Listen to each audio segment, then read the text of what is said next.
Hey cuties, what's up?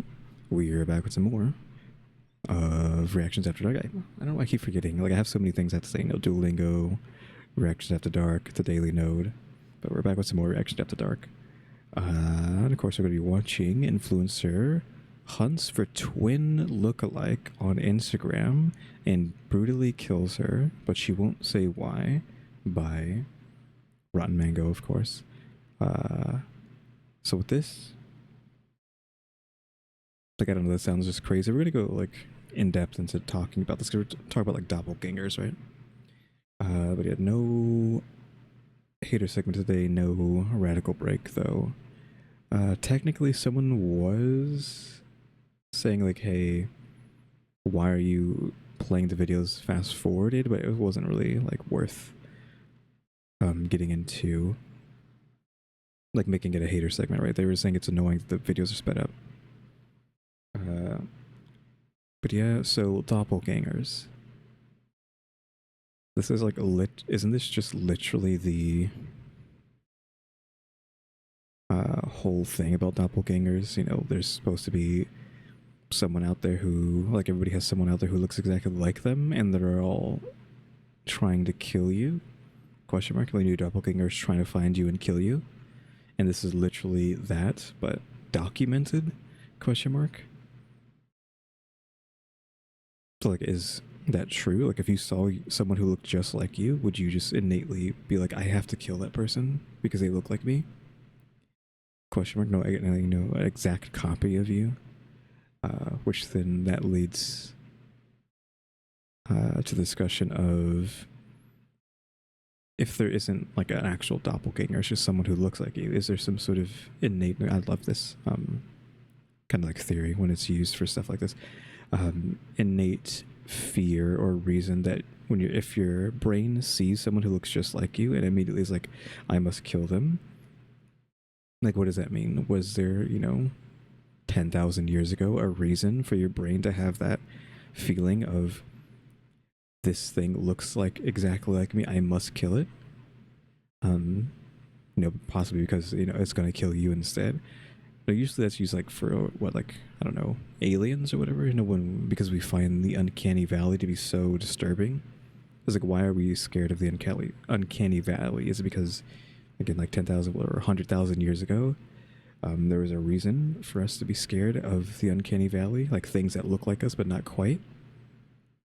And you could chalk it up to like Neanderthals, right? Neanderthals look like Homo sapiens, but not quite, or any other sort of sapien, I guess. And maybe that's where it comes from. But if you want to be crazy, be like, oh, it's aliens or monsters or something that look like us, and we're like, we still have that fear even though they're not here anymore. Question mark. Or maybe they are still here. We just don't know. So maybe that's the same thing with doppelgangers. Maybe there's a reason to be afraid of someone who looks like you, or there's a reason that your brain tells you, hey, kill this person because they look like you.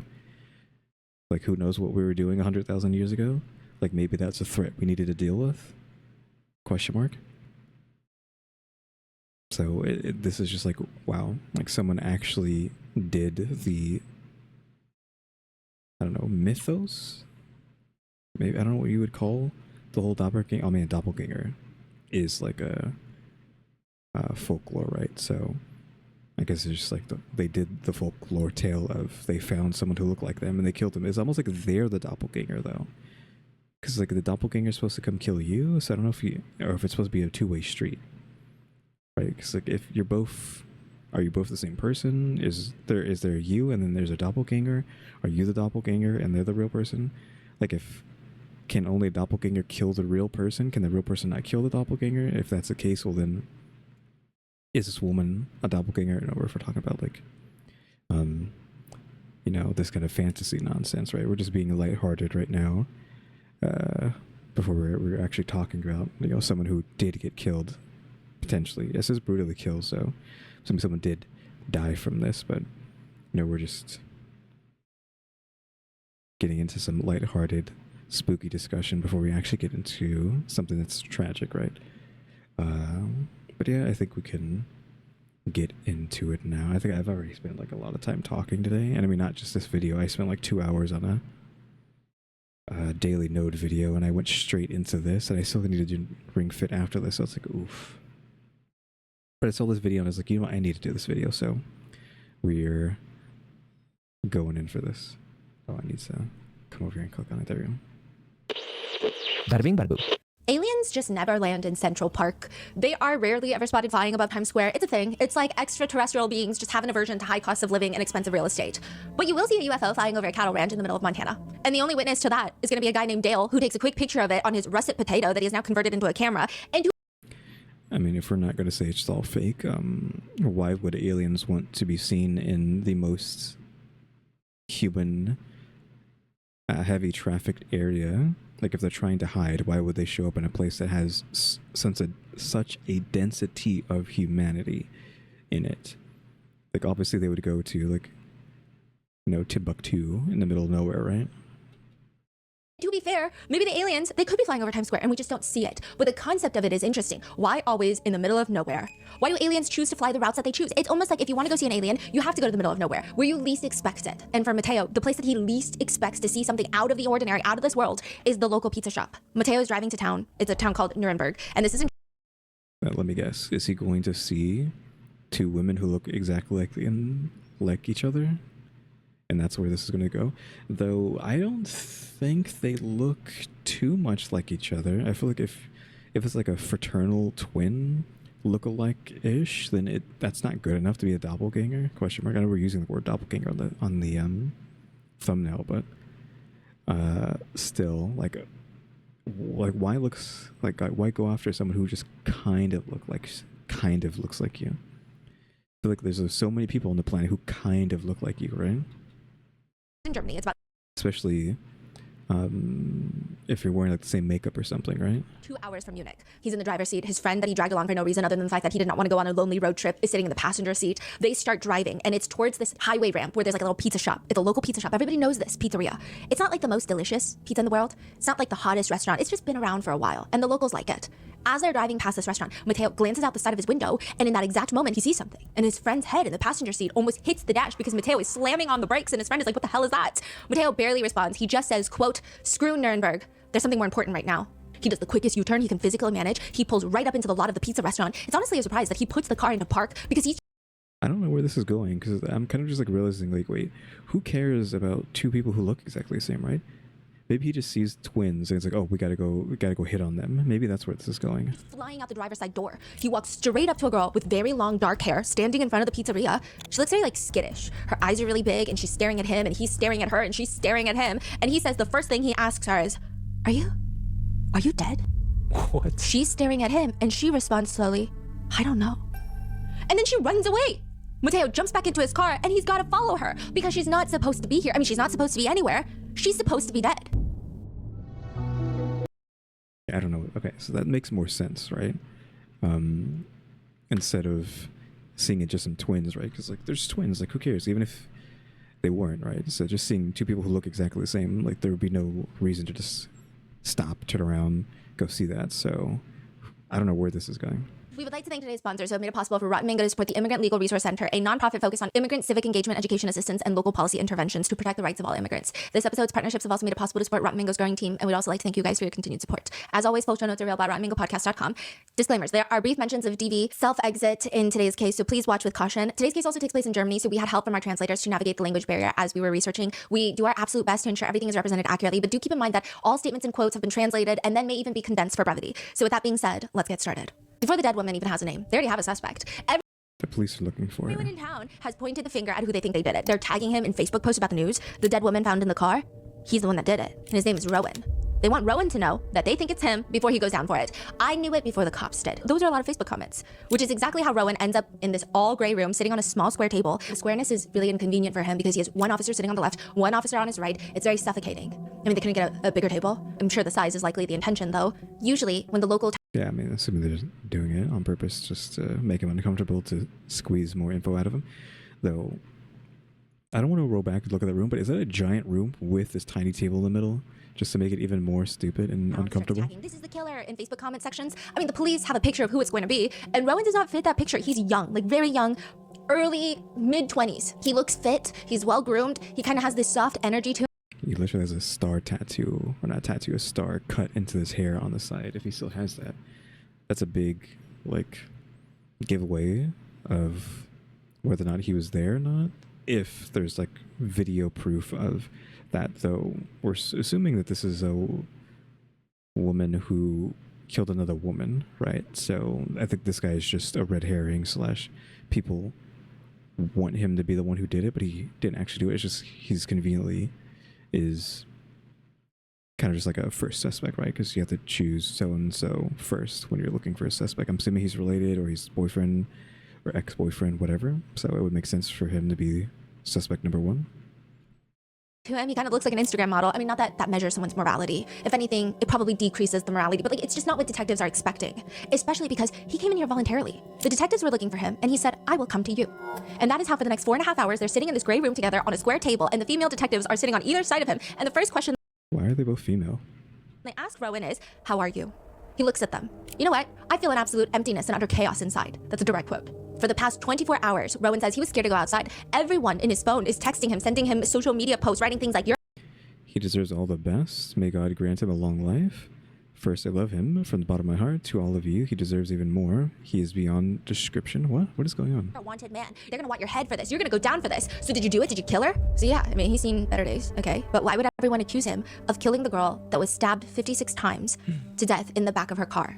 The car was parked on a residential street. It's like one of those tree-lined residential streets. I mean, was the car parked in front of his house? Did he leave fingerprints? Why does everyone think it's Rowan? It's because the woman that was found dead is Sherry. Sherry Ben K, but they call her Sherry. And it's his ex-wife.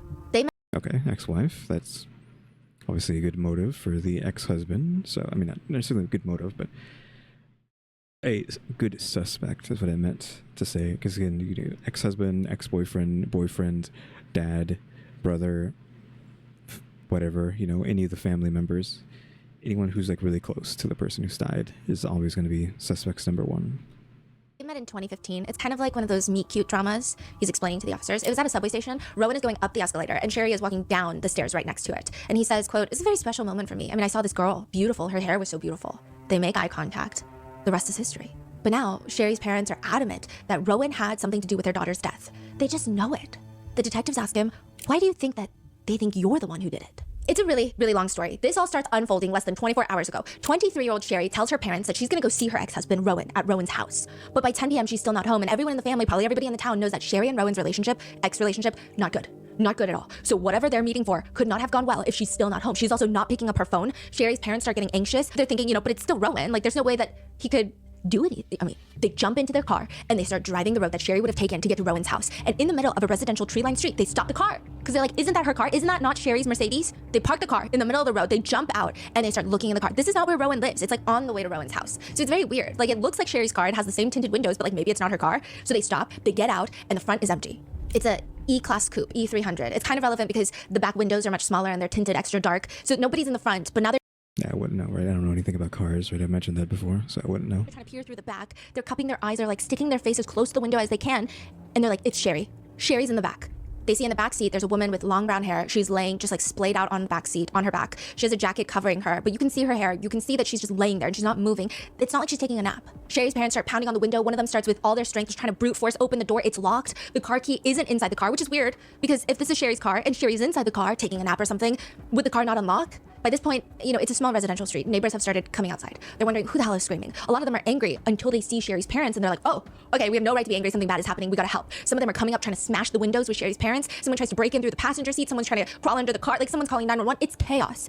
And then the police arrive. They smash open the car window, unlock the car, and they create this like human barricade as they carry Sherry out of the car and immediately place her on the ground. Neighbors, the quick thinking ones, they're also I was like, wait, how are you showing this? I was like, oh, it's a reenactment. 'Cause for some reason, we have reenactments for this. So no, is she creating these reenactments, or was this on like television, and that's why there's reenactments for this, or what? So I'm just processing the reenactment stuff because we saw it earlier with him on the escalators, right? And I was like, oh, I acknowledged that it was a reenactment in my mind, but now we have another reenactment. So it's like, has Stephanie just like upgraded to having like actors reenact this stuff, or was this stuff on just television? These are clips from television. so creating a wall in between the police and Sherry's parents. Because Sherry is gone. She's drenched in blood. Her entire body is covered in punctures, stab wounds, all around her chest, neck, face. Her face looks like she's just been completely torn apart. It would make more sense had she been mauled by an animal, but it's clearly much more sinister than that. Like, there are clear knife puncture wounds. From neighbors' accounts, Sherry's mom is uncontrollably screaming, trying to fling her own body through the neighbors, through the police, so that she can get to Sherry. Other neighbors, new neighbors, they start running out of their house because they see some sort of commotion, and they say that it was a really difficult sight. When they run towards the crowd, you just see some of the neighbors are standing there with a very somber look. One person at the scene says, the paramedic who was on site, the one who had actually attempted resuscitation, struggled for, instance, to place the breathing mask over her mouth, because her face was so utterly destroyed by stab wounds that the device simply could not create a proper seal. It was clear that this is no longer a living body. At the scene, Sherry's dad is announcing, while his daughter is on the ground, Rowan did this, I just know that he has something to do with this. And now Rowan is sitting inside this police interview room. Okay, we have this room again. So yeah, it's just a tiny square table in this huge room. Like, it's such a waste of space. There's so much space in this room. This is a reenactment as well. So who knows if this room actually is this big, but I'd assume it is, right? Why would Sherry's parents think that he's involved?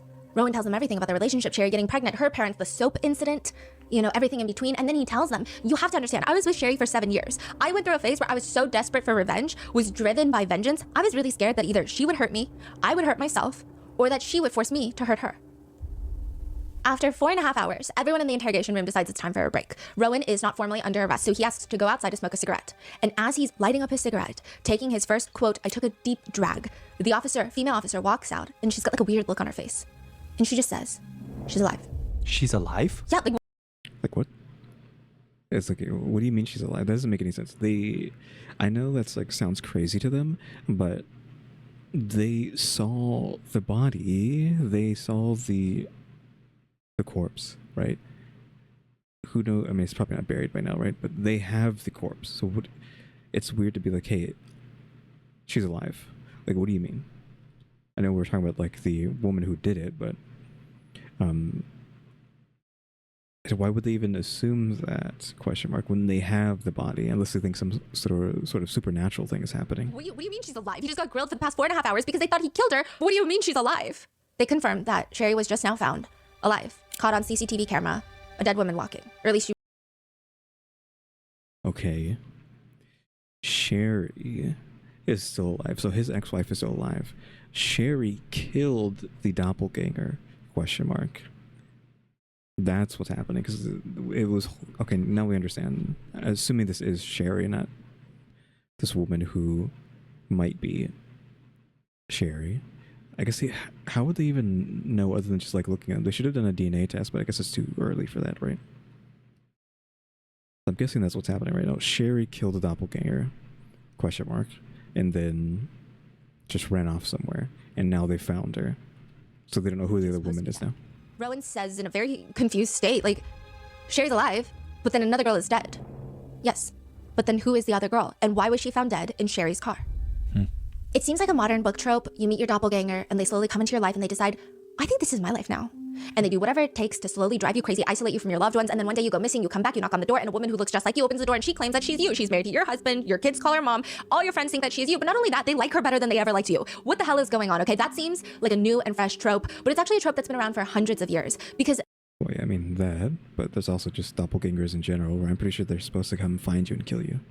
There is terror in the idea of being replaced. I think the fear that identity makes someone unique is not unique at all is a big fear. That your identity and your life can be studied and then someone can rehearse it and then they can just take over your life by pretending to be you as if like it's just a jacket that you can put on. Even the classics love this trope. Dostoevsky wrote Double, where the main character is like this meek government clerk and he meets a man who looks exactly like him. Same face, same name, same everything, same job. Everyone loves him. Nobody likes the main character, but everybody loves him. So his double doesn't just steal the main character's life, he lives the main character's life better. Sometimes the doppelganger and the main character, like Edgar Allan Poe's William Wilson, the main character is being stalked by a double who shares his name, face, they even have the same birthday. The doppelganger just keeps ruining the main character's life and reputation, sleeping with married women, pretending to be him, conning people. Eventually, he has enough and he stabs the doppelganger, only to find out it's just himself. Sometimes the doppelganger is you. Sometimes the doppelganger is very real and you have to run for them. And sometimes it's a hostile takeover. Sometimes you see someone who looks just like you and you think, what if I took over their life? Imagine you meet someone who looks identical to you. Nobody would ever be able to tell you apart. But they're an Oscar-winning actress living in a mansion with an infinity pool and a husband who chases her around just to get her affection because he's a dog on a leash for her. Her friends are super supportive. They all have a book club where they read nonfiction books about how to better themselves, but not in the annoying way. In the way that they just want to show up as better friends for one another. All of her bills are on autopay. She doesn't even need to know how much the electricity bill is every month. She takes spontaneous trips to Tokyo for cherry blossom season. And all you have to do is kill her to take her life. Do you do it? Most people are going to say no. But I think maybe like most people should have a few glasses of wine and think about it at night in a way. I think I would still say no, right? Because you're still committing murder, question mark. 2, I'm not drinking wine, Stephanie. I'm not an alcoholic. 3, I'm kind of just okay with things. So like, even if someone who looked like me had millions and millions of dollars, I don't know if I would want to like be in that life just out of nowhere, because you don't know what's going on, like who they who their friends are, any of their personalities, how you're supposed to act. What about all the passwords to their accounts? How are you supposed to get into that? The access to their banks. Like, oh yeah, they have all this money, but all you have taken is their face. You don't know what their like, you don't know anything other than that. So now it's like, okay, cool, you're living their life, but for how long? Like a couple days, until like, okay, I don't have any money because I don't have access to my bank account because I don't know my debit card code. I don't know any of this or that. I don't know what my social security is unless you go find the card. You have to find their card somewhere. It probably might be on their person, but who knows if it is. You don't know who their parents are. You got to figure that out. Any siblings, this and that. You know, all the paper stuff, right? Is the biggest deal. And the biggest point I'm trying to make is like, you don't know all of their intricate paper details. And that's just going to be like, that's not worth the struggle, right? Just, if you want to be a millionaire, just figure it out yourself, I think. I'd rather just do that, like struggle to be a millionaire, than replace someone who is already a millionaire by killing them and just getting into the life, because now I have to figure out how to get all this information without being suspicious, right? Like, how do you do that? It's probably not as hard as I'm making it sound, but you know, I'm good, right? I'm good. I don't feel like doing that. Way that's non-judgmental. It's just part of human nature. Some people will be a little bit more honest with themselves of, I might at least think about it, which is why the news. I mean, I just thought about it. That's the reasoning why I'm like, no, it's not worth the trouble for me. Secondary feeling around doppelgangers is, it's a death omen when you meet yours, because you're not supposed to meet them. It's like a glitch in the universe. When you meet someone who looks just like you, exactly like you, something really bad is going to happen. Yeah, like there can only be one, right? So someone's going to kill somebody. To you. Because one of you has to die. I mean, both of you can't be alive, right? That's the omen. But what are the odds that you run into someone who looks exactly like you? I mean, it's likely very, very low. Even with social media, you have people who look similar, but I've never seen two people where I'm like, no, they could literally take over the other person's life. They're identical in every sense of the word. Their loved ones would never know. So when I was a teen, or maybe like a young adult, question mark, I had some people who knew me said they saw someone who looked just like me somewhere, like an identical. They probably were hotter, right? I think they were trying to beat around the bush, right? But I think they found someone who looked like just like me, but just slightly hotter, question mark. So apparently my doppelganger was around here somewhere back 8,000 years ago. So what are the odds that you come across your doppelganger? But then what do you do when someone who looks just like you... Did she just say doppelganger? So what are the odds that you come across your doppelganger? But then what do you do when someone who looks just like you messages you on Instagram and wants to meet up? A total of 26 messages are sent out to 26 people who could all pass somewhat as doppelgangers. Not really, but kind of. They're all in their early 20s. They've got dark long hair, specific facial features. They're between 5'2", 5'4" in height, brown eyes, dark hair, olive undertone skin. To say they look identical would be a lie. But if you take off your contacts and you take 3 shots of tequila and you sit on a vibration plate on the highest setting while everything is shaky and blurry, and you see a photo lineup of the 24 people, you could potentially mistake a few of them as being each other. They all have similar features, but so do like half of the world. If you actually study their face... Yes, I mentioned this before, I think it's really weird and like makes you be like, oh my god, we're in a simulation, that so many people actually end up looking like each other that it becomes archetypal. It's like, oh, you're this kind of archetype of a person, because I've seen someone who looks just like you 1,000 times, and it's just like a lot of stuff just gets repeated, question mark, for humans. I mean, we'd argue like most animals look exactly the same, right? So it's just normal, I think, for if you actually take a wide look at humanity, for a lot of people to just look exactly the same, question mark. But yeah, I've seen too many people who look just like others in an archetypal way, not necessarily like they are one-to-one copies, just like, okay, you have the exact same this, and this. And there's a lot of people who just have those exact same this, and this features that make them look nearly the same. Faces, they don't actually look alike, but that's okay because perfection is not what Sherry is looking for. Khadijah is one of the 26 girls who receives a message.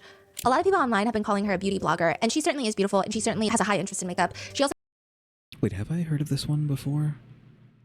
The story, now that I'm thinking about it, because I know I heard something like this.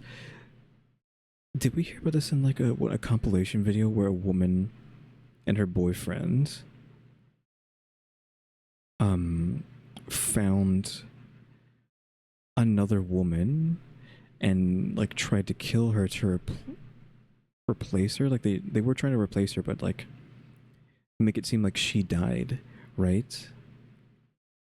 But they did it together, I think. So actually, is the ex-husband actually a bad guy? And this is that story, and it's him and her did this together? So I think this is one of those, like, go back and, I mean, I'm not going to tell you go back and watch my videos, but somewhere in the rad videos is a video that talks about, probably from the void, talks about someone who did this. Right? Found a woman who looked like her and framed it to be like she died, but she didn't. also post on TikTok and Instagram, but a lot of her friends don't love that title because just the negative connotation, it almost dumbs her down. Khadijah worked at a cafe, she worked at a restaurant. Her best friend that she grew up with says that she was always someone who had a knack for languages. She just learned languages so quickly, so she wanted to become an interpreter, get married, have kids of her own. That was her dream. And then 23-year-old Khadijah gets a message, and it's going to lead to a series of events that is now called the doppelganger case in Germany. Sherry, she is not living the life that she's always wanted. I mean, who is? But like, Sherry isn't someone who likes to just sit there and accept her fate. Is it her fault that her family immigrated to Germany when she was 7 because they were being hunted down and killed for their religion? Obviously not. But Sherry is trying to adapt. Everyone said that during school, Sherry was like the center of attention, and she very much liked male-centered attention. And like, objectively speaking, she just liked to be around guys. Most of her energy was placed into which guys she could talk to after school. And then even later in life, it was all about guys, okay? And people start stating, this is very inappropriate, but people started stating that she had a very seductive behavior about her. Which, I mean, is inappropriate to say the least, but she starts dating this guy named Rowan near the end of high school, and she's at this subway station kissing him when she hears this familiar voice behind her, "Get your hands off my niece." It's her uncle. Which now would be a pertinent time to let you know that Sherry's parents incredibly strict. They do not want her dating anybody, and she's just making out with this guy named Rowan at a subway station. She is 18, but this is still very young for her family. And Sherry's uncle is pissed. And allegedly, instead of informing Sherry's parents about what he saw, he starts blackmailing Sherry. He's like, "I'm just gonna blackmail you." I don't know what he's getting from Sherry, whether it's money or something else. I have no clue. How do we know he's blackmailing her? A lot of inner sources close to Sherry were saying she was getting blackmailed by her uncle. Oh, man. Yeah. Wow. But he starts blackmailing her about her relationship. Eventually, Sherry's parents, they find out regardless, and they urge Sherry and Rowan, then you guys just need to get married. If you're gonna date, you're gonna fucking get married. All of this only works out because Rowan is Yazidi. Yazidism is one of the oldest continuously practiced religions in the world. It's an ethno-religious faith. It's like a closed-door religion. So you have to either be born into it, you cannot convert into it, and once you leave it permanently. In 2014, ISIS launched a coordinated attack against Yazidis. The incident has been recognized by the UN as a genocide. Thousands of Yazidis were beheaded, burned alive, killed. More than that they were kidnapped and enslaved and trafficked. Young boys were forced into ISIS training camps. Young girls, some as young as 9 years old, were either trafficked or sold or gifted to ISIS soldiers. So in 2014, a lot of Yazidi believers, they fled to neighboring countries, and Germany ends up being like a huge one for the diaspora. A lot of the Yazidi community had already been steadily growing in Germany, so people are like, we gotta go to Germany. Two important things to note. One, there's a lot of tension between older Yazidi family members in Germany and younger generations of Yazidi in Germany, because there's a lot of complaint. I mean, a lot of these elders, they're like, we fled for our lives because of our religion. Like, these are our traditions. We need to stand by this. We almost lost our lives for what we believe in. And then the younger ones that are born in Germany or have been raised in Germany, they're like, I just want to scroll on TikTok and date people. And a huge problem is, in the Yazidi religion, you can only marry another Yazidi, and they have to be in your caste. Yazidi has a caste system. So the top are religious and community leaders, then you have the priest, and then you have the majority. So 3 castes, and you have to marry someone in your same caste. A lot of people in Germany, the younger Yazidis, are like, well, I don't even know if I want to marry someone who's also Yazidi because most of the people that I grow up with are not. But Rowan happens to be Yazidi, and so is Sherry. And not only that, they're the same caste. So despite the fact that the two families, Rowan's parents and Sherry's parents, do not get along, they actually really, really don't like each other, they end up getting married and they open up a hair salon together. It's mainly Rowan's. He has his own barbershop. Sherry starts doing like facials there, and sometimes she does updos for brides and these like women's hairstyles. Okay, I think I have heard this before. Question mark. Right? I think this was talked about in an old rad video, an ancient rad video. Question mark. Probably from the void, I think. It probably was in one of the Void videos a long time ago, so just go watch one of the earlier, or just go watch all of the Void reactions. I believe this was a part of that, of like this couple, because I'm already spoiling it, but I think, it might not be accurate, maybe I don't know what I'm talking about, but I think this ex-husband actually was in on this murder, question mark, like they did this together. But aside from that and a few strange incidents, like Sherry breaking into Rowan's brother's house and then taking a taser to his neck and tasing him in the back of the neck and then immediately apologizing and begging for forgiveness, other than some strange incidents like that, the couple seems normal. What do you mean? What does that mean? Like that she's just, they got into a fight and she just decided to physically assault him and attack him? She felt like Rowan's brother did not like her. Okay, and that's her. Okay. So she broke into his house and tased him in the back of the neck with a taser. Okay. He doesn't like you, so you break into his house and again assault him like he said. Like what? Hello? And then he turned around and she started apologizing profusely. Fascinating. So you think she tried to attack him thinking that he wouldn't find out, but turned out he saw her? Perhaps because she does try to kill him later, but we'll get more into that. What? She first tried to hire a hitman to kill her brother-in-law. What is wrong with this woman? In a second. Yeah. Okay. So from the outside, aside from some of the weird... That's assuming that the ex-husband wasn't in on it, right? Because I'm saying that he is, but maybe he wasn't, and this is a different story. But if he wasn't on it, oh my god, if he wasn't in on it, then she killed a doppelganger. She tried to kill her brother-in-law. What is wrong with you? Incidents that people have kind of heard about, the couple seems normal enough. And then in 2020, Sherry is barely 20 years old and she gets pregnant, but not with Rowan's baby. He says their entire relationship, he could practically smell the other men on Sherry. Rowan calls Sherry's dad very emotional. He's like, I can't do it anymore. He won't even let Sherry's very domineering dad talk. He's like, let me talk. It's my chance to talk. I'm speaking now. These are direct quotes. I have nothing to lose. I'm going to talk and you will listen. Rowan tells Sherry's dad everything. And at the end, he tells him, I'm not going to do this anymore. I don't want to be with Sherry anymore. It's finished. It's over. I've broken up with her. It's over. And then there's just silence. And then on the other end, Sherry's dad tells Rowan, if you abandon my daughter, it will cost 3 human lives. What does that mean? That even mean? To this, Rowan just responds, then I would rather die by a bullet from you than die a little every day with your daughter. Who are the 3 lives? Did he say? It's gonna work out in a weird way. He never said. Now, maybe Sherry is so done with her life, she decides she doesn't want to live it anymore. Maybe she can take someone else's What do you mean it's gonna work out in a weird way? What? life. Like all of those thriller books. Find someone that looks like her, that's living a better life than her, and then get rid of them and resume their identity. That's the plot of thriller books. But that's not what Sherry wants to do. Sherry has a completely different plan. Instead of taking someone else's fate, she wants someone to take her fate. She wants someone to die for her. And that is how Khadijah, a woman who knows nothing about Sherry, who has nothing to do with Sherry, the only connection between the two of them is that Sherry thinks that they look alike. I will say Khadijah is much more beautiful. Like I said, I don't think they look the same. No comments on attractiveness, though. They're kind of just whatever to me. But that's why Khadijah is found with her face bashed in with brass knuckles, stabbed in the face, neck, and chest, dead in the back of Sherry's Mercedes. Within days, Sherry is brought in and she's treated as the prime suspect of what the police originally thought was her murder. So she goes from being the presumed victim to the potential suspects. And by this point, a few things have occurred. When a body was found in the back of Sherry's car with dark brown hair, just like Sherry, her face is disfigured from stab wounds, but she's about the same height, the same weight. Everybody assumed it was Sherry. Sherry's parents went onto Facebook to post about her death, her murder, begging locals to help identify who they think that did this to their daughter, even though they think it's Rowan. Sherry's parents are telling the police that if they had to put their money on anybody, it would be Rowan. The whole town is ready to form a mob and go burn down Rowan, the ex-husband's house. Meanwhile, the authorities are quietly doing a DNA test because they still have to make sure that this is Sherry. And there's something curious. The body in the car has a small tattoo on their arm, and Sherry's parents are adamant that she does not have any tattoos. So either Sherry lied about getting a tattoo or something weird is happening. That, and people keep calling into the police dispatch trying to frantically explain that they saw a dead woman. There's a guy who's like, I saw a dead woman at a pizzeria, I swear. So the police decide to bring her, the town ghost, in, the victim, the suspect, we don't know, okay? All we know is that Sherry is not that hard to find. She's not deep in hiding. She's just like there all the time. And she tells the police, it's the Albanians. And the police are like, what does that mean? The Albanians are after me. The Albanian mafia want to kill me. What?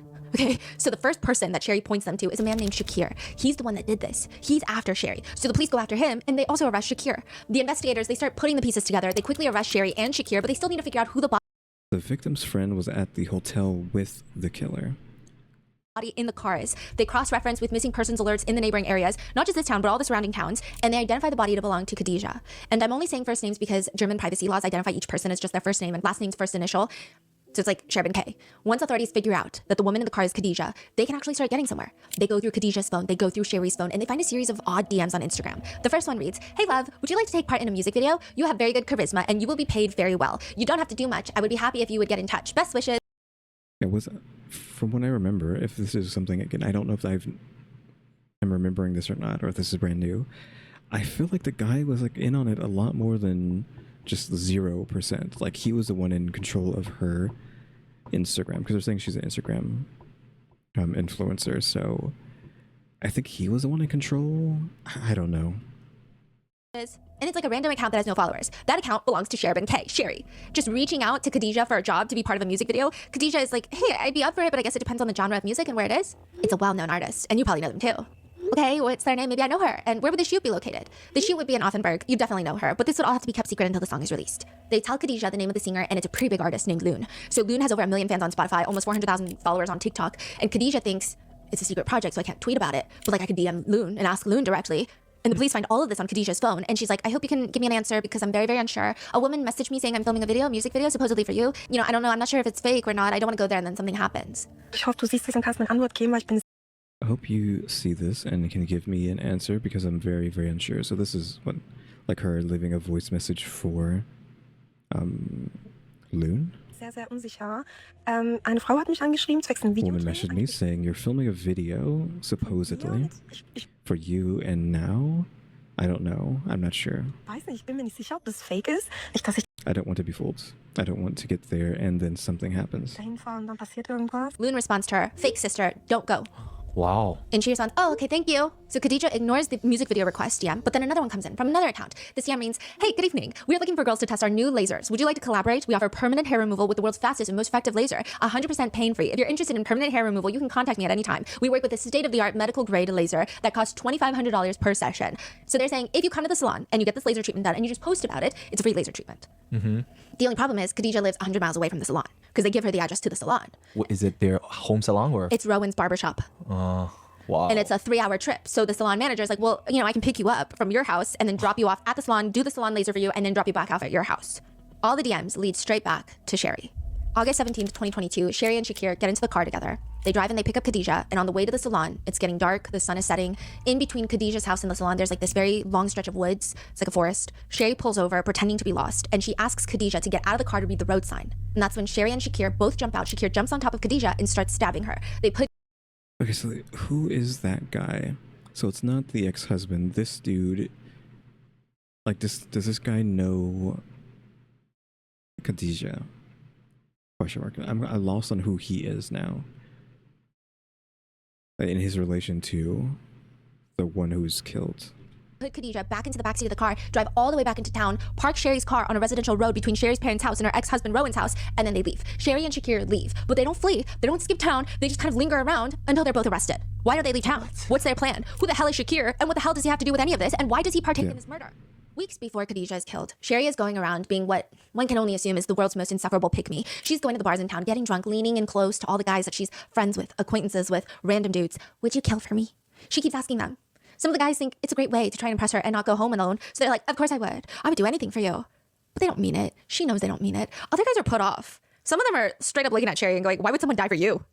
She says things like, "I can be free forever and stay with you all the time." For most people, most normal, sane people, Sherry's reasoning that she can be free, stay with them all the time, intimate relation, it's not worth killing someone for. Except apparently Shakir. That's what the prosecutors are arguing. Arguing what? Shakir meets Sherry a few weeks before the murder. And she's like, "Would you kill for me? And we can be together." And he just does it. So that's why they're saying that's his motive. Yes. He killed for her. Yeah. But none of these even make sense. Nobody even has an answer for why Sherry and Shakir killed Khadijah. None of it makes sense. Yeah, 'cause I was so confused on who he was, and I think that's who I was remembering from the story, assuming I've seen this story before. That's the guy, not the ex-husband. So the ex-husband is fine; he's free. It's just whoever this was, and I feel like he was somehow involved with the one who was murdered, but I don't know. Also, I think we're about to have an ad, right? What is this for? Shopify. What is the link for that? Shopify.com/rotten is the hyperlink for that. So yeah, shopify.com/rotten. So let's go ahead and skip past this. You can see it there on the screen as well. .com/rotten. That's shopify.com/rotten. And Sherry and Shakir, they're not going to give honest answers. So naturally, people have to come up with their own theories, even the prosecutors, with what they believe happened. The very first theory to come about is the doppelganger theory. Sherry doesn't like her life. She cannot escape her religious parents. And instead of walking away and starting over or just standing up to them, she decides she needs to fake her own death to get away from them. But she can't just disappear because they will never stop looking for her. The only way to get everyone to stop looking for her is if they know for certain she's not coming back. There needs to be a body, and that person needs to look like Sherry, which is why weeks leading up to Khadijah's murder, prosecutors find in Sherry's phone, she's got multiple Instagram accounts. She's DMing everyone that looks similar, even remotely similar to her, asking if they want a free laser treatment as long as they post an exchange on Instagram. Khadijah agrees. Sherry picks her up, has her killed, and places Khadijah's body in her own car on a street that her parents are likely going to go down looking for her. They're going to find her body. They're going to think it's Sherry because Khadijah's face was so violently disfigured, and everyone's just going to assume it's Sherry because, like, who else would it be? And then Sherry would move on. What does Shakir get out of it? Probably intimate relations, love, who knows? The prosecutors are a little constantly wishy-washy about what Shakir gets out of it, but more on that later. The problem with the doppelganger theory, though, and there's a lot. The first one being, Sherry has 4 criminal defense attorneys. 2 of them are court-appointed, the other 2 her parents are paying for, and her attorneys argue that everyone is being... Oh, her parents are paying for this, even though... No, their daughter is a criminal, but I mean, I guess that's just how it works, right? I mean, just because your family member does something horrendous doesn't mean you immediately are like, okay, I'm gonna throw you to the wolves. But they're like, okay, sure, you did something bad, something, one of the most heinous things you can do, but you're my kid, so I gotta try to figure out how to get you off the hook for it. Racist. By stating that the other 2 her parents are paying for, and her attorneys argue that everyone is being racist. By stating that they too look alike, and that Sherry sought out a doppelganger just by the fact that all of them have dark hair and are of Iraqi descent does not make them doppelgangers. So they're saying if they're not doppelgangers, then this whole prosecutor theory of the doppelganger murder falls apart if they're not doppelgangers. And so, like, this becomes a whole thing during the trial where everyone's like, are they doppelgangers or not? And the judges are like, it doesn't matter if they're not doppelgangers because everyone in the room can tell that Khadijah is exponentially more beautiful than Sherry will ever be, which also depicts a level of self-awareness in Sherry herself, right? But they're saying it doesn't matter if they're doppelgangers as long as Sherry believed that they could be. Yeah, exactly. The attorneys are arguing, but that means if they're not doppelgangers, Sherry is not faking her own death with Khadijah's body. It doesn't matter, right? Because the face is so horribly disfigured. It's not the point of what she looks like. Her body just needs to be close enough, right? Her face is irrelevant because it was mutilated beyond recognition. So it doesn't matter. That's what an argument. The prosecutors, though, still have to prove that Sherry has motive for this theory, that she desperately needs to get away from her family, and she thinks that, like, she's crazy enough that she thinks this will work. Sherry is evaluated by a psychiatrist, and she spends 4 days with a psychiatrist. She comes out with no strong diagnosis, no sign of a disorder, not that that would absolve any guilt. However, she's mentally there. She's fit to stand trial. The psychiatrist testifies in court that she does have a tendency towards conflict. She's extremely impulsive, manipulative. She believes manipulation is the best way to get what she wants. And most importantly, a part that the defense latches onto. Right? The defense is like, the prosecutors say this is a doppelganger murder. Mm-hmm. Let me tell you why it's not. During Sherry's psychiatric evaluation, Yeah, who cares about the doppelganger part? it is Someone died. confirmed that her IQ stands at around 86, which they describe as, quote, 86. I mean, that's supposed to be low, right? But is she really? Like, is that? I don't know what the numbers are. No, 75 is supposed to be really bad, right? But that's almost next to that. So are we trying to get her off the hook due to low IQ? Is that what I'm about to hear? Is like her IQ is so low that she can't be held accountable for her actions? Question mark? two. Right, the defense is like, the prosecutors say this is a doppelganger murder. Mm-hmm. Let me tell you why it's not. During Sherry's psychiatric evaluation, it is confirmed that her IQ stands at around 86, which they describe as, quote, just shy of a learning disability in Germany. Anything below 85 is indicative of a learning disability in Germany. Oh, So the defense are I didn't know that. I don't know if it's, what is it over here? Because I noticed 75 is always quoted, room temperature. IQ is usually thrown around as like an insult. So 75, right? So is 75 learning disability? Or would it be higher than that, like 80 something? They're like, she's too dumb. Yeah, exactly. So by this point, okay, just to fill you in, Khadijah is found in Sherry's car. Very quickly, Sherry and Shakir are arrested. And everyone in the news becomes obsessed with this case. Everyone in Germany becomes obsessed with this case. It goes to trial, and it's actually one of the longest criminal trials in recent German history, especially in this area, because there's over 100 witnesses brought in. And the confusing part is, it seems like the prosecutors kind of drift between theories of what they think happened. And everyone's just trying to figure out what the hell happened. And the two defendants, Sherry and Shakir, Sherry's always lying. Anytime she opens her mouth, you can assume she's lying. She does testify, but nobody believes her. Shakir, dead silent. Won't say a single word. So everyone's like, why would you guys do this to a random girl that you don't even know? And the only connection is you were looking for people who looked like you and you think that she looks like you. That's really the only connection. Right, other than all the physical evidence, right? There's no clear motive Exactly of why they're committing the crime. And so every motive that the Yeah, do you need a motive to accuse someone? Like if someone kills somebody, but you cannot for the life of you find any motive whatsoever, do they just get to get away for free? I don't think it works that way though. prosecutors bring about, the defense are just trying to poke holes of like, well, she's too dumb. She's too dumb to carry something like this out. It's really like crazy that their defense is she's too stupid.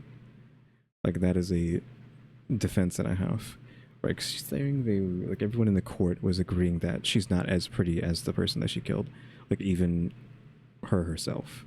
And that's a defense of like, oh, like she's not even close to the person they killed. Look how pretty she is. Right? Or whatever. So they're saying it's just like so self-deprecating of a defense. Like, oh, she's too stupid and she's too ugly to have done this.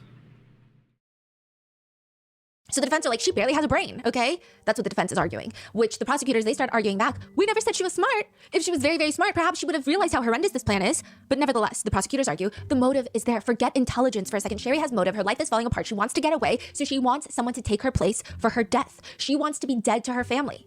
The prosecutors bring in about 100 witnesses that testify about Sherry, and she... They just stop calling it like a doppelganger murder and more like what is it called? Fake death. This is like a fake death scenario, right? She's just faking her own death rather than it being a doppelganger thing. But let go of the one of the most doppelganger. important witnesses on that list. He went into hiding before the trial because he was terrified of sitting up on the stand. He thought someone was going to kill him to keep him quiet. Is the ex-husband, Rowan. Who is Sure. scared of to kill him? Because remember, Sherry's dad was like, 3 people are going to... Oh, the dad. That's right. So he comes in, he sits on the stand, and he starts testifying about his relationship, his marriage with Sherry, and it's not looking good. Multiple What if the dad killed the woman, question mark, right? witnesses by this point have already testified that Sherry is known as a gas station groupie. It's What like does a that mean? thing when you live in What is that? I can assume, but like, what is that? the suburbs in a lot of places, including Germany, where you have nowhere to hang out. People just like loiter in gas stations, in the parking lot. Okay, that's not that bad. That's fine.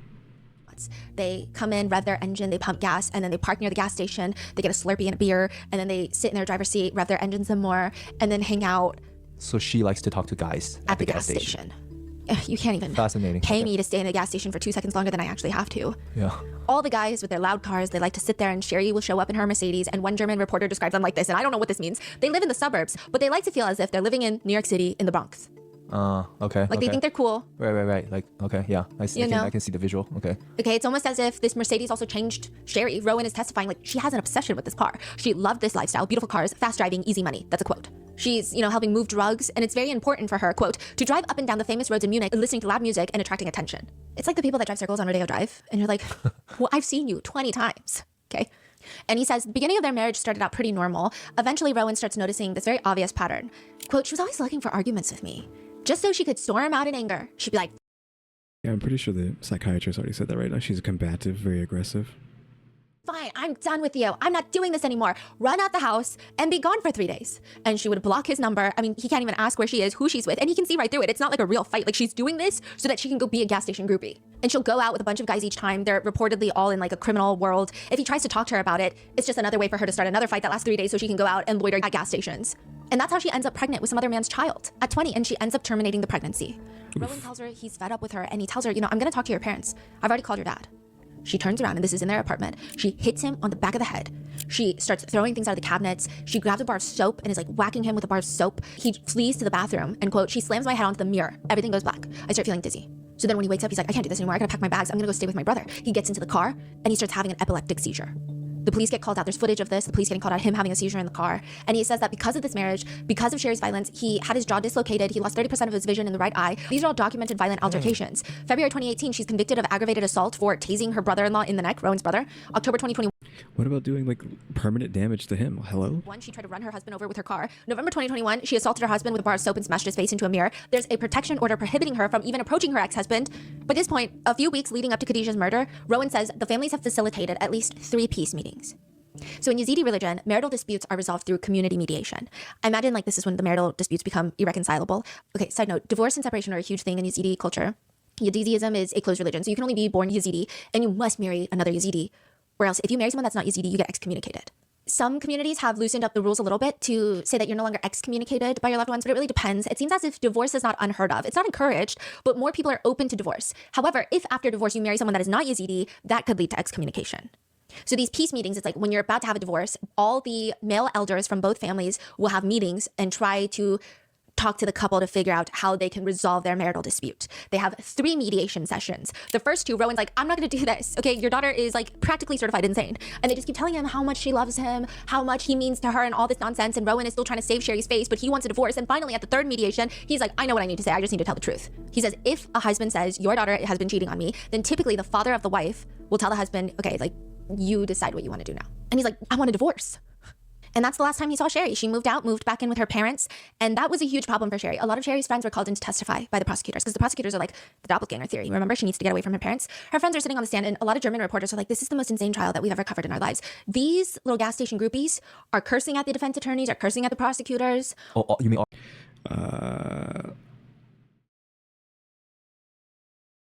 what is like security doing? They're just letting these gas station groupies, quote unquote, just ruin this trial? Question mark.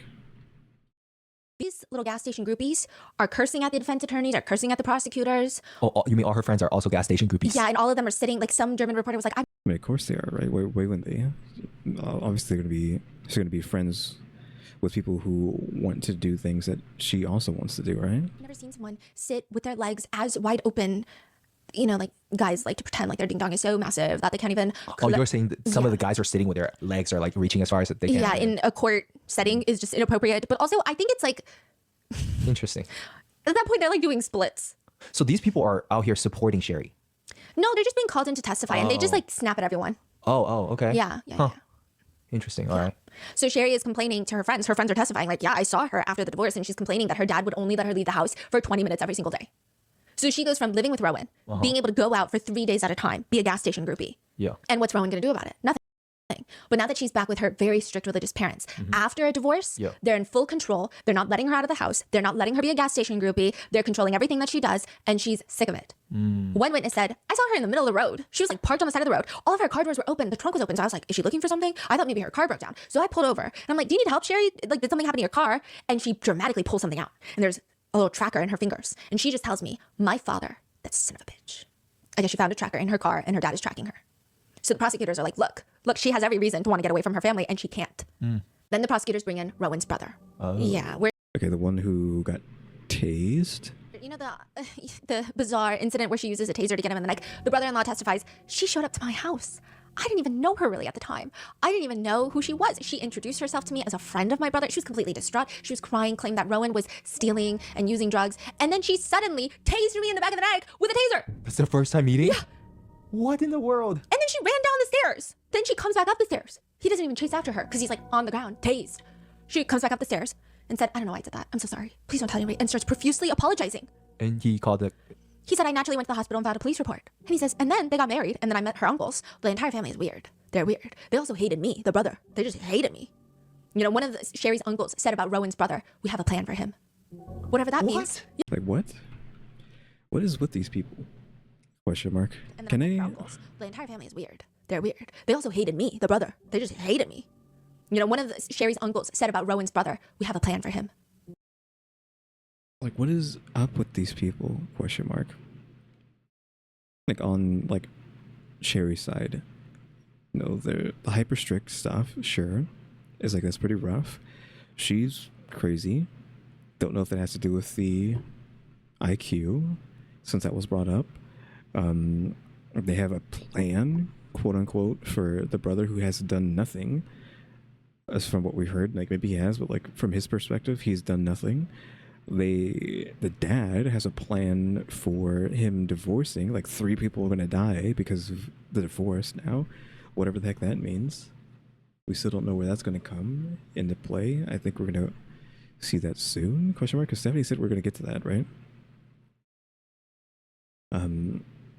It's like the whole family is just like oof. Whatever that What? means. Yeah, they just keep saying weird things. And Sherry blames the brother-in-law, stating he made my life a living hell for Rowan and me. He was the one who persuaded my husband to force me to terminate my pregnancy.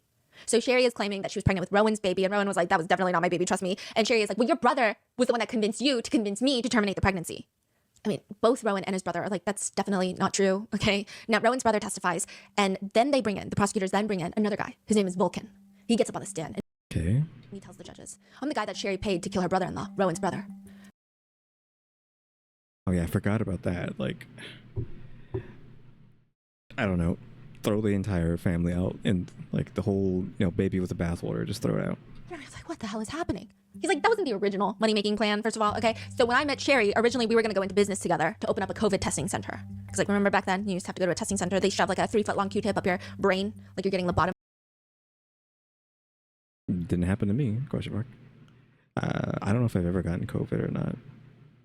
I think I might have like dodged that, question mark, because I've never had to do this. And then they want to do that. But instead, Sherry starts talking about perhaps before they do that, maybe you could kill someone first. And Vulcan is like, why? I should start going along with it. And the prosecutors are like, why are you going along with it? And they said, I don't know, she just seemed kind of dumb. And she had money, so he's like, I was going along with that. Sherry offers him $10,000. I guess he's trying to scam her out of the money. Like, he's not actually going to go kill somebody. He's just like, oh yeah, she asked me to try to go kill somebody, and she's kind of dumb, so I'm just going to take her money. Like, obviously I'm not going to kill anybody. Like, hello? I'll take the money, though. Kill Rowan's brother. I'll give you 5,000 euros in advance. Sherry thinks that her brother-in-law is the reason that Rowan even wants to get a divorce right now. So, once he's gone, Rowan's gonna be obsessed with her again. He's the one that supports this separation, so it must be his problem. The two of them, Vulcan and Sherry, they put together their approximately 7 brain cells. They come up with this masterful plan. The plan is he's gonna kidnap Rowan's brother, administer date rape pills to him, change him into swim trunks, throw him into Lake Starnberg so that his death would appear to be a drowning. She tells Vulcan, all I need is photos to prove that you did murder him, and you'll get 10,000 euros. 5,000 euros in advance right now. And if successful, quote, this day will be more beautiful than any other day on earth. She also sends him an 18-minute voice message where she's enthusiastically screaming, no mercy, no mercy. Make sure you shove the pills deep in his throat. They played all that? Yeah, in the trial. Obviously, the testimony from Vulcan and the corresponding evidence is damning to say the least. But her attorney tries to spin it. Her attorney says, according to my client's own statement, this specific allegation of wrongdoing presents itself in a completely different light. The claim is that a man proactively approached her, not the other way around, and allegedly offered to kill her brother-in-law. That raises a distinct set of questions, entirely independent of whether she genuinely desired the act or took the offer seriously, or whether she might have subsequently withdrawn from the plan. They said a whole lot of nothing, but they're basically trying to be like, maybe she was testing him to see if he would do it. She did give him the 5,000 euros. She did. And Vulcan argues in court that he just did it to get some easy money. She has money and she's also a bit stupid. That's a direct quote. He testifies that at the trial. But the interesting thing is, like, the prosecutor's like, thank you so much for testifying. So you're actually arrested for fraud because regardless, you took money and did not deliver a service. You took money. That's like actually flabbergasting. Like, what I'm like this, like, shake upwards. I'm just like, whoa. What? I mean, I would have hoped he got in trouble for something else, but not like with fraud, because he took money and didn't go through with killing somebody. He did not kill somebody, thus he needs to go to jail for fraud because he didn't do the bad thing. He just took the money. What?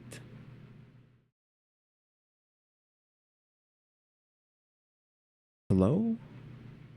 Money and you didn't kill someone? Yes. That's a fraud? Yes. So they arrest him for fraud. You're and kidding me. They also charge him with tax evasion, which is apparently a very German thing. Like, they Whatever. take tax evasion more seriously than the Americans. That's crazy. That's considered a fraud? Yeah. Maybe he tried to get a lower deal eventually, but he was, I can't believe this. He got sentenced to, he had his own separate trial. The fake hitman had his own little separate trial and he was found guilty and imprisoned for a year. Because, how is that? I don't understand. Yeah. Wow. It's probably something in their code, like their legislation. Okay. You think it will happen in America too? I cannot imagine No, this being because fraud though. We have very specific laws for conspiracy to commit murder. Maybe they don't have like specific laws, so this is the one that fits the best. But what I'm saying is, let's say he never intended to kill, and he still took the money. He's like, I'm just here to scam someone. That's fraud. I think that's why maybe they charged him with fraud, because he's not like trying to kill, so he's just He's scamming, I guess. Okay, this is weird. Okay. Yeah, it's all very strange. But they get him for fraud and tax evasion because he didn't pay taxes on the 5,000 euros he got in cash. And as if this case can't get 5,000? That's like, wait, what?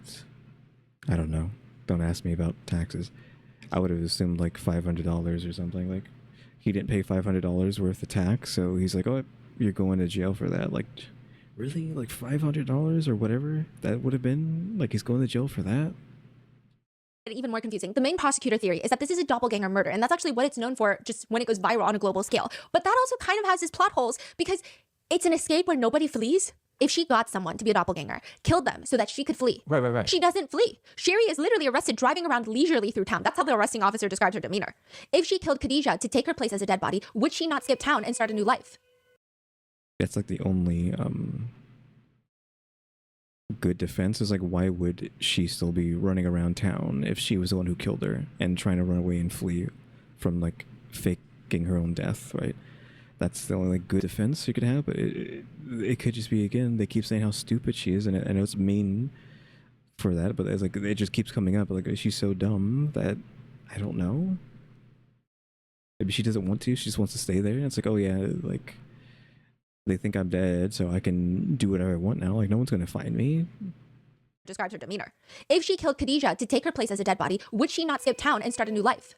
She doesn't do that. So then some people argue it's because she was waiting for Rowan to get arrested. She's not trying to die and disappear and start a new life. She wanted the police to arrest Rowan for her murder, and then she would leave. She was gone girling him. But that also necessarily doesn't make sense because there's no indication that she was tracking Rowan, tracking the investigation. She was genuinely just hanging out. By the way, she also went back to her gas station groupies after she was dead. And they're like, aren't you supposed to be dead? And she's like, I'm in some shit. Some people are after me. They're trying to find me. Anyway. Yeah, this is, wow. It just doesn't make any sense, which then leads to a black magic theory. And this was a theory that was heavily debated in court. Eventually, the court denies it. I feel like there's no way we're going to go with black magic. A lot of the black magic theory comes from humans doing what they do best and kind of just being idiots. So in Sherry's car, when police search it, they find two things. Two small pieces of paper folded together, one into a triangle and then another one into a square and then taped together with scotch tape and then wrapped in foil. When they're unfolded, people discover writing on them that nobody can decipher. And one of them has a picture of Sherry and her ex-husband Rowan taped to the back, but the words, no one can decipher the words. So this theory comes about that Sherry killed Khadijah as a human sacrifice so that Rowan would come back to her. That's why she doesn't flee or escape town, she stays. When they ask about this paper, Sherry's like, I've never seen that before ever in my life, which is refuted by the fact that her fingerprints are found inside. Like after you unfold the scotch tape and the foil, it's like inside. Then there were news reports that Sherry had been online searching specifically for a magician. So all of this is coming together until they're able to find out who wrote this undecipherable words on the paper. It's a religious leader in the Yazidi faith. They're called sheikhs. She's looking online for a religious leader, but the way that they translate it is like she's looking online for a magician because the word they use to describe their religious leaders in Yazidi sounds like magician. Okay. So they're like, she was looking for a magician, dark magic. So then she finds one and the prosecutors find him. They bring him to court. They're like, tell us about this black magic that you're doing. And they're just basically talismans. So, you know, in religion, when you want to be blessed or you are looking for specific things in your life, religious leaders in certain religions will write talismans for you, you know, on pieces of paper. But the whole questioning gets weird because he's illiterate. So he wrote it, but he can't tell anyone what it means. There's no meaning. It's just a bunch of scribbles. Yeah, and like the prosecutors don't believe that. So they're like, no, it's black magic. Just tell us it's black magic. And then he's like, no, actually, I'm genuinely illiterate. And they're like, no, we don't believe you. And then they make him try to read it. It was just like a whole thing. And then he was like, it was revealed to me in my dream. So that's why I wrote it. What is going on? The judges ultimately rejected the theory of human sacrifice. Yeah, I mean, this entire case has just gone off the rails, right? It's just like way too much nonsense going on. You got the black magic nonsense, doppelganger stuff, everything else this woman's done in her life. You know, the stuff with the stepbrother, the freaking hitman stuff, going and getting caught for fraud. That's just so crazy. I mean, he's scamming, so it's like, okay, it makes sense that he's gonna go to jail for scamming, but it's just like, it just sounds, when you say it out loud, you know, he's going to jail for fraud because he took money and didn't kill somebody for the money that he took. It just sounds so ludicrous, but it is a scam, and thus it makes sense that he's going to jail. This case is just so nuts. Again, I think I have seen this from one of the Void videos, but of course those videos are like, what, not videos, those are compilation videos, so it's like, what, 5 minutes, if even that, 5 or 10 minutes of the story of the entire video, so we're not getting as much in depth as we are getting here, and this is just cuckoo. I don't know, did they even get in trouble for this? Because it's just so many layers of nonsense and them trying to prove that she didn't do it, and a lot of it is like in her favor, like her not leaving, and you can't really just blame. I don't think you can, like, as a prosecution, be like, she didn't leave town after killing her because she is just so dumb. Like, that's why she didn't leave town. I don't think that's gonna like fly with that. So even though the defense themselves has said, hey man, she's really dumb, she basically is like a point off of having a disability. So even if they've said that on their own side, you can't then turn around and use that to be like, hey, you said that she is like a point off of disability. Well, that's why she didn't leave town, because she's like, oh yeah, I killed this person. Let me just keep living my life, right? Sacrifice, which means why the hell did Sherry and Shakir kill Khadijah? Maybe instead of focusing on Sherry, the answer lies with Shakir, because nobody can figure out what he has to do with any of this. Most people believe he is the one that physically carried out the killing and stabbed Khadijah. Medical examiners say that it could have been a man, it could have been a woman based off of the stab wounds, but it's really important. So in Germany, for murder, you get a life sentence, but you're eligible for parole after 15 years, unless there's special circumstances, and stabbing someone 56 times is a special circumstance, which means that you would be eligible for parole after 25 years. So Sherry and Shakir's attorneys are like, no, she's the one that stabbed her. And then they're like, no, he's the one that stabbed her. And everyone's just trying to figure out. And it's just, I don't really think it matters. Throw both of them in for it. Khadijah's dad says, in court, I faced my daughter's killers. I was only 10 feet apart from them. What do you want to say to Shakir? I want to eat him alive. I want to devour him whole. There are text messages between Shakir and Sherry. And the day before Khadijah is killed, Sherry is messaging Shakir things like, tomorrow's going to be wild. There's going to be a lot to do tomorrow. I'm looking forward to it. This is the night before the murder. After killing Khadijah, they both head back to Shakir's place. There's no evidence that either of them are romantically involved afterwards, but they part ways, and both of them are kind of on the run, kind of not on the run. They both stop by the gas station. Shakir goes to the gas station too to hang out with his friends. He's got scratch wounds on his arms, and he even tells a friend, I killed an innocent girl for this whore. They're like, who's the whore? Who's the girl you killed? He doesn't clarify. The brass knuckles are found in Shakir's apartment. His DNA is found on Khadijah. The prosecutors, they just keep going back and forth on what Shakir's motive to help Sherry was. I mean, this is a girl that he's only known for a few weeks. Why would he kill Khadijah for her? So sometimes the prosecutors think that it's sex. Sometimes it's money. There's no evidence that money was transferred, but maybe it could be the promise of money. Shakir is silent the entire trial. He does not testify. He never gives a defense. He never tells them, no, this is what happened. Sherry, He could just be just as crazy as she is. Right? on the other hand, she gets up on the stand and she says, let me tell you the day of the murder. My original plan was to just meet with Shakir, but he requests that I bring a can of gasoline with me. So she does. She meets up with him, he takes her phone, and then he guides her to a strange address. She's the one driving. He tells her to park the car, she does, and then a girl walks up to the car, approaches the car, just based off the energy. It seems like the girl and Shakir know each other. Girl gets into the seat, Shakir moves to the back, and Sherry's in the driving seat, and Shakir is telling Sherry where to drive. They start driving into the forest, but out of nowhere, Shakir's like, pull over, I need a smoke. She pulls over in the forest. He goes, takes a pee. Everybody gets out so they can smoke a cigarette. Once Sherry's done, she walks back to the car to get in, but then she hears a scream. Hey! She whips around and she sees Shakir just pummeling the girl Khadijah in the face with brass knuckles. Quote, he had brass knuckles in his hand and was hitting her on the head, right on the right side. I think it was against her eyes and forehead. When I saw that, I was shocked. I fell to my knees. I screamed. I was paralyzed for a moment. I couldn't breathe. I saw him continue hitting her head. So I ran over to them and with all my strength, I pushed him away from her and I yelled at him to stop. She was gasping and whimpering. He grabbed my arm, dragged me to the side, and when I looked up at him, I saw his face, his anger, and the way he yelled at me, and I got scared. I thought, now it's my turn. He's gonna come after me. I took a few steps backward, turned around, covered my ears. He grabbed my arm, pulled me towards the car, and threw me inside. And then I turned around, and she's in the driver's side now. She turns around, and Khadijah is in the back somehow, lying there. He dragged her into the car. Shakir gets into the passenger seat, and Sherry says he threatened to kill my family if I didn't stay in the car. He wanted me to keep driving. But because my legs were shaking so bad, he had to hold my knee steady as I pressed on the accelerator. He is screaming at me, drive now. Then they get to the road, and at some point he tells her to pull over on a supermarket, like parking lot. He tells her to get out of the car. She gets out the car. And then she hears screaming inside the car, and he's just stabbing Khadijah in the back seat, which the police are like, actually the evidence shows that Khadijah was stabbed in forest. But anyway, she says, I was frozen. Yeah, I would assume like you would be able to tell that in the car, like where she was potentially murdered at, and any evidence of that would be seen if it had happened in the car. I fell. I lay on the floor. I covered my ears. Also, I don't think we're gonna get information on what the heck that dad meant about 3 people. She said that we're gonna get to it. I don't think we're gonna get to it. I think she lied. She forgot about that part. Khadijah was stabbed in forest. But anyway, she says, I was frozen. I fell. I lay on the floor. I covered my ears. I didn't dare look. And then I looked toward the car and I could see the two of them. It was like they were fighting. She was screaming inside the car. Eventually, everything was covered in blood. He walked around the car, threw the knife across the street. He put on a fresh t-shirt, pushed me back into the car, took Rowan's jacket out of my trunk, covered Khadijah with it. He gets in, orders me to keep driving. He had in his hand a new knife. I steered the car back onto the road. He pressed down on my leg again because I didn't have the strength. And then at the end of all of this, she looks at Khadijah's dad in court. I can't get the images of what he did out of my head. That's crazy. Yeah. She spoke with confidence? Yeah. A lot of people said it was terrifying because she was just emotionless the whole time in a very creepy way. And a lot of people... Okay, wouldn't that mean that she was just reading a script? Question mark.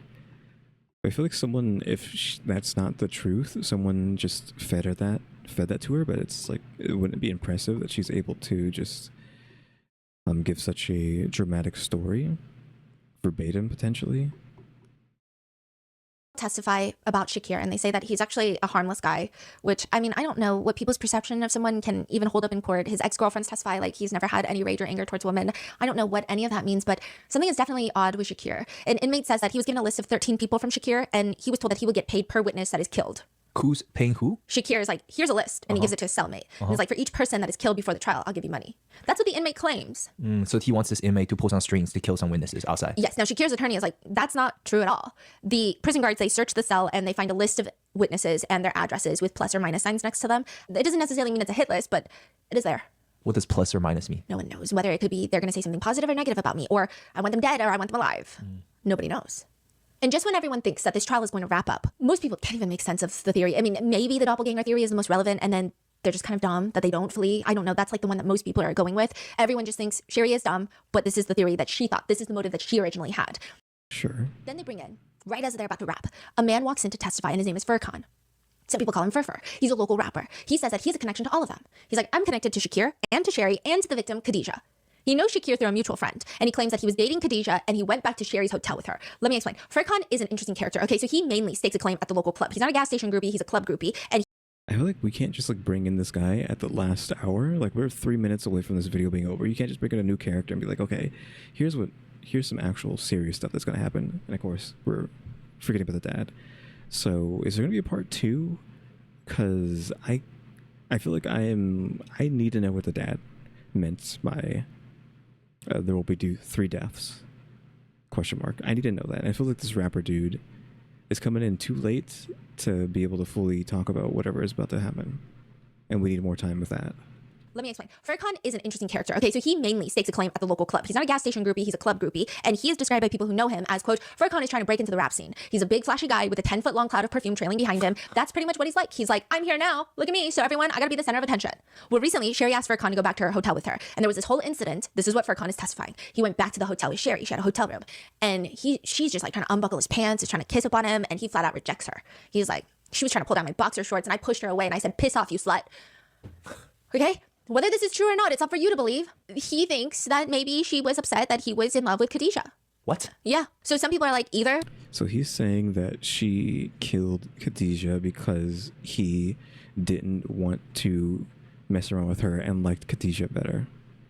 So she's like, okay, I'm going to kill her because he likes him. I'm just going to click play.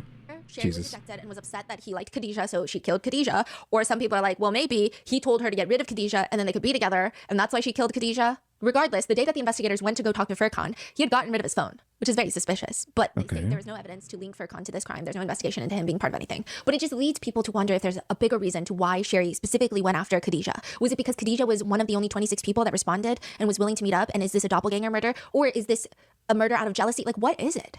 And I think that's why this case goes so viral. I mean, I think obviously the whole doppelganger classification of this murder and what it's most commonly called, it has all the points that make people wonder what the real motive is. But also, it's just everything about Sherry's demeanor in trial for Germans was so odd. She'll come in covering her face every time with like a packet of folders and yeah, I was wondering if that was her in the courtroom, the one covering her face constantly. papers. And then every break that they get, her mom is just like supplying her with snacks every day. She's laughing and giggling with her family. A lot of German reporters believe that she was actually acting quite flirtatious with her 4 attorneys as well. She kept twirling her hair. But ultimately, both of them are found guilty, which again, Okay, they both guilty. for Sherry, that means 25 years before she's eligible for parole.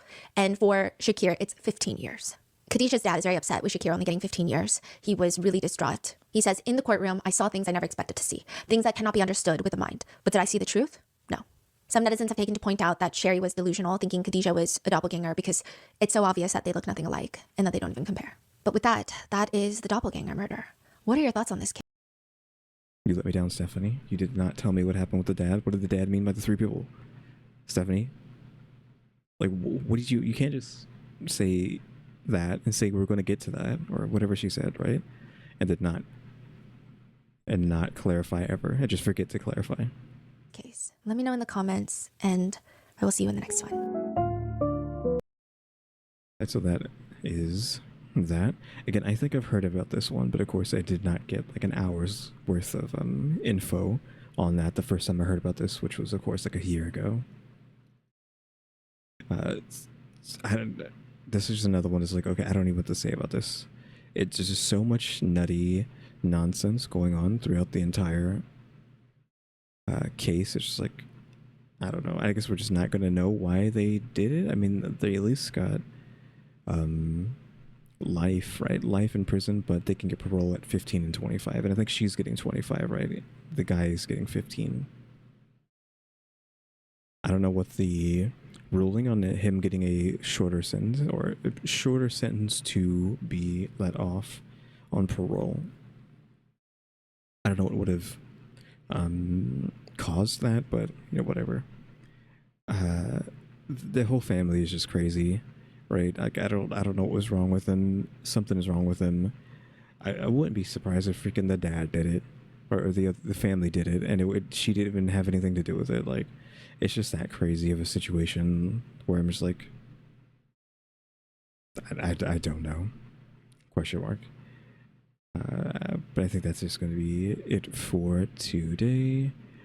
I don't know what we're going to be doing tomorrow for Rad, if there is going to be one. You know, I haven't been doing too many Rad videos lately, even though I really need to be doing one every single day, honestly. Like, we'll have to see if anything goes up tomorrow. Oh yeah, I think that's going to be it. So, Kyuuties, thanks for watching. Remember to buy my stickers, think about becoming a member, subscribe if you haven't subscribed, so we can watch time and subscribers, and don't forget we have a throne now as well, and shout out the members, EmmyStarr, RaleyDrew, and alexgkiller 880. Big Kyuuties, thanks for watching. Tune into the next episode. Like, subscribe, hype, and comment. You know what to do. See ya.